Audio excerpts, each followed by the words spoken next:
ఈ ప్లేస్ అవుతున్న క్యాండిడేట్స్ కి మరి స్టార్టింగ్ సాలరీస్ ఎలా ఉంటాయి? సో స్టార్టింగ్ ఇప్పుడు లాస్ట్ 1.5 year నుంచి చూస్తే madam internship plus full time job opportunity start అయింది. సో ఆ ఇంటర్న్షిప్ పీరియడ్ లో లైక్ 15,000 అట్లా పే చేస్తారు అన్నమాట పర్ మంత్.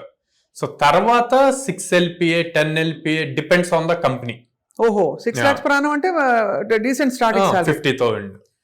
సో ఇదివరకు వచ్చేసరికి మనం ఒక 2 years బ్యాక్ వర్క్ ఎట్లా ఉండేదంటే క్యాంపస్ నుంచి హైర్ చేశాక వీళ్ళకి ప్రొఫెషన్ పీరియడ్ ఉండి ట్రైనింగ్ పీరియడ్ ఉంటుంది.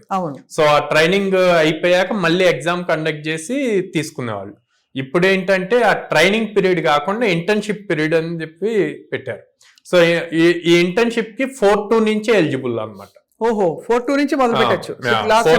లాస్ట్ సెమిస్టర్ నుంచే స్టార్ట్ చేయొచ్చు.